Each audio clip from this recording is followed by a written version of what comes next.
Cheguei! Sejam bem-vindos a mais um vídeo neste belíssimo canal de Que Belíssimo Só Tem Eu. Brincadeirinhas à parte. Hoje a gente vai falar de um caso de um serial killer brasileiro que ficou conhecido como Monstro de Guaianazes. Esse caso aconteceu aqui no Brasil, mais especificamente em São Paulo, na década de 50. E é muito bizarro, é um daqueles casos que a gente olha e fala: meu Deus, se a justiça brasileira realmente funcionasse, isso não teria acontecido, mas infelizmente aconteceu, tanto que o roteiro está aqui e as vítimas foram feitas. Mas, pega essa pipoca, prepara seu miojo, já se inscreve no canal, já deixa um like no vídeo e vámonos!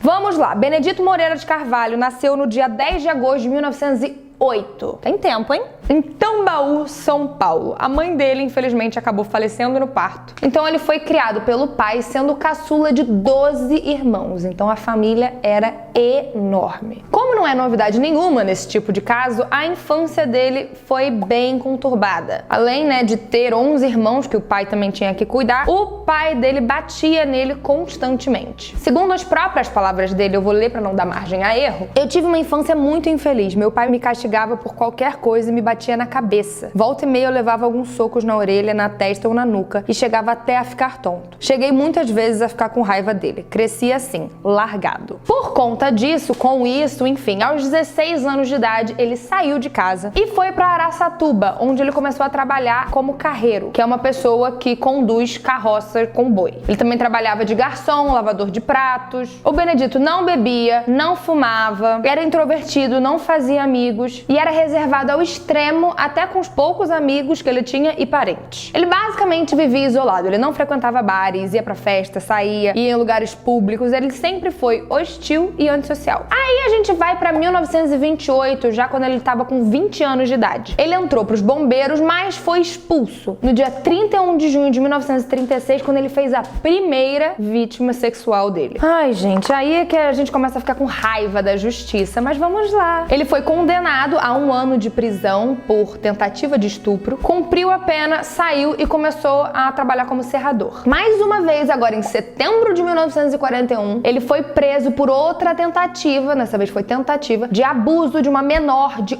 11 anos de idade, no bairro da Penha, e ele foi condenado a 2 anos e 11 meses de prisão. No ano de 1943, o Benedito acabou perdendo uma parte do dedo indicador, porque ele trabalhava como serrador, ele acabou perdendo uma parte do dedo. Em 1946, ele voltou a cometer crimes. Ele atacou uma menor de 17 anos, esganou ela e abusou dela. Quando ele foi preso, ele disse que tinha outro nome, que ele se chamava Joaquim Moreira de Carvalho, e foi condenado a 6 anos de reclusão. Pena essa que foi reduzida pelo Tribunal de Justiça. Eu te pergunto por que, ao invés de 6 anos, foi reduzida para 3 anos e 6 meses, e depois disso ele saiu em liberdade condicional em dezembro de 1949. Já em 25 de janeiro de 1951, o Benedito tentou abusar de uma moça de descendência japonesa chamada Dioneko Tanaguchi. Dessa vez ele foi levado para a delegacia de Mogi das Cruzes, preso e fugiu semanas depois. Daí, no dia 1º de agosto do mesmo ano, relatos apontam que ele tentou abusar de 2 irmãs e violentou uma terceira jovem, todas elas menores de idade. Parou por aí? Claro que não. 18 de agosto de 1951, Benedito atacou outra jovem de 13 anos, que foi salva, graças a Deus, por um homem que estava passando. Só que aí no dia 6 de setembro do mesmo ano, ele acabou sendo preso em flagrante depois de ter invadido a casa de uma mulher em Itaquera do Campo. Nesse caso, o Benedito usou um cinto para apertar o pescoço da mulher, mas ela conseguiu gritar e ele fugiu assustado. Nisso ele foi perseguido e preso pela própria galera, o pessoal na rua mesmo que foi atrás dele e pegou ele para entregar para a polícia. Mas por meio de um habeas corpus, que eu não sei quem que foi o cidadão infeliz que deu pra ele ficou em liberdade 2 meses depois. Então,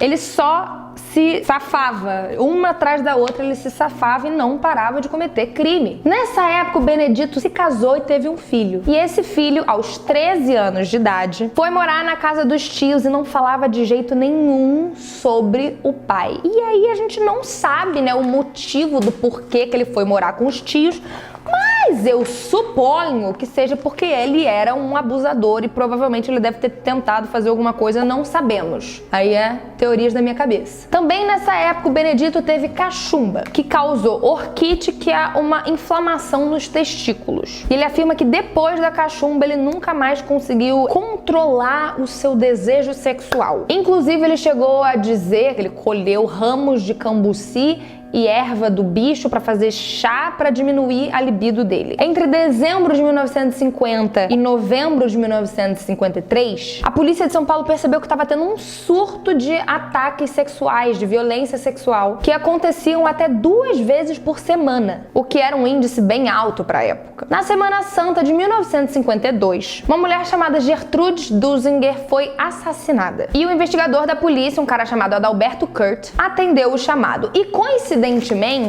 a fisionomia do Adalberto foi literalmente a primeira pista sobre o caso, já que tempos antes a Gertrude tinha sido perseguida e o homem era muito parecido com o investigador. Então a polícia começou a coletar depoimentos de várias testemunhas de outros crimes que aparentemente não tinham conexão. Só que eles perceberam que todas as vezes as pessoas falavam que o suspeito em questão tinha as mesmas características. Um rapaz forte que carregava uma pasta de couro entre os braços, meio loiro e que se parecia com o investigador Adalberto. Em fisionomia, altura, além de usar um bigode pequeno e bem aparado, e muitas vezes usava um chapéu cinza com uma aba assim abaixada que não dava muito para ver o rosto dele. As vítimas também eram encontradas de maneira parecida, o que levou os investigadores a perceberem o modus operandi do culpado, e que de fato eles estavam atrás de um assassino em série e não de um criminoso comum. A partir daí, os métodos da investigação mudaram radicalmente. Em seus ataques, o modus operandi do Benedito era sempre a mesma coisa. Era estrangulamento com as mãos ou com uma corda fina, o que deixava as vítimas desacordadas. Depois disso, ele arrastava a vítima para perto da mata, forçando atos sexuais, e às vezes a vítima já estava sem vida. A sequência de crimes sexuais entre 1951 e 1952 em São Paulo mostrava que ele tinha um certo conhecimento do local ali e que provavelmente tinha boas chances dessa pessoa ter passagens pela polícia já. Com essa probabilidade, eles começaram a fazer várias investigações, uma pesquisa detalhada nos arquivos da delegacia, na penitenciária do estado, na casa de detenção e nas delegacias distritais em geral, procurando por algum criminoso sexual que estivesse em liberdade condicional ou que já tinha cumprido a pena. No caso, ele tinha fugido, né? Toda essa busca levou a uma lista de nomes possíveis que foram estudados e eliminados por exclusão. E aí, durante as buscas, os investigadores se depararam com a ficha de quem? Benedito. E ele era muito parecido com o investigador Adalberto. Ó, que coincidência. Na ficha criminal dele falava que ele tinha cumprido pena por abuso sexual na penitenciária do estado e respondia a 2 processos de crimes sexuais. Então, tipo assim, eles estavam no caminho certo. A leitura dos relatórios policiais indicava que o modus operandi do Benedito era bem parecida com o que eles estavam procurando. O suspeito também usava vários nomes, né? A gente já tinha visto isso, que ele tinha falado que o nome dele era Joaquim, não sei o que. Ele inventava alguns nomes, o que dificultava a polícia chegar nele. Por causa da época, né? Tudo era escrito, não tinha... Exato.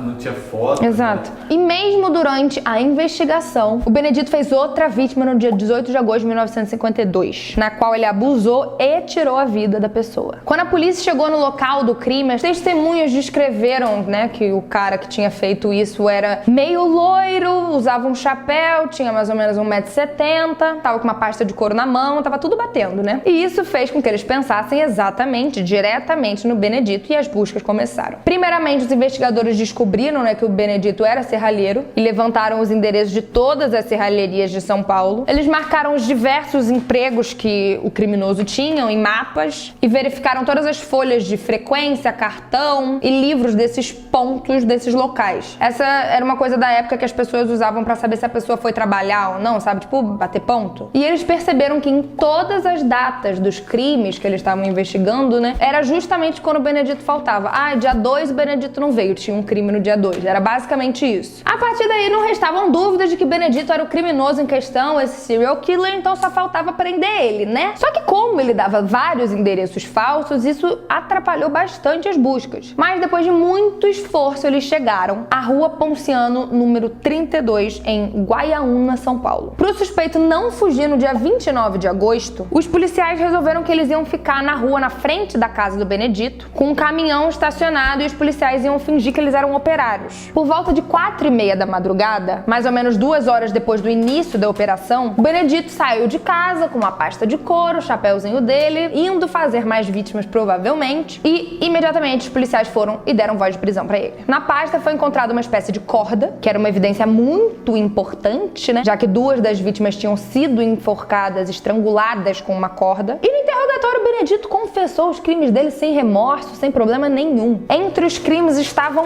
10. Você não ouviu errado, amor? Foram 10. Desses 10, 8 ele confessou sem hesitar. Ele teve a prisão preventiva decretada no dia 12 de setembro de 1952 e foi para um lugar chamado Manicômio Judiciário de São Paulo, no dia 24 de outubro de 1952. Até o dia da sua morte, vários exames psicológicos foram feitos nele, na tentativa de determinar o quadro psiquiátrico do Benedito, e todos os laudos apontavam que ele sofria de psicose ou pseudopsicopatia por lesão cerebral. Vocês lembram que ele mesmo disse que o pai dele batia nele muitas vezes na nuca, na cabeça? Isso indica, né, que provavelmente isso aconteceu na parte da infância dele, foi aí que tudo começou a desandar. Por fim, ele foi considerado inimputável, absolvido dos crimes e ficou o resto da vida dele internado num manicômio. E aí, no ano de 1976, ele acabou falecendo por conta de um infarto. Agora, para finalizar, eu vou contar um pouco de um caso que aconteceu, que foi daquele da Gertrudes, que ele tirou a vida dela, para mostrar um pouco do modus operandi dele e como que ele fazia com as vítimas. Ah, aviso, conteúdo sensível, tá? Antes de começar aqui, só para vocês saberem. Disclaimer. 7 de abril de 1952, às 8 da manhã, Benedito tava no Parque Anhangabaú. Pegou um ônibus no sentido Santo Amaro, desceu, pegou outro ônibus para Parelheiros. Depois disso, ele ficou andando perto de algumas escolas ali da região, então a gente dá pra ver que ele tinha uma coisa assim com crianças, mas enfim, quem passou foi a Gertrudes, uma moça de 29 anos. Foi então que ele se escondeu num barranco perto do matagal, esperou ela passar e começou a seguir ela. Ele então se aproximou, perguntou pra ela se ela queria entrar no mato.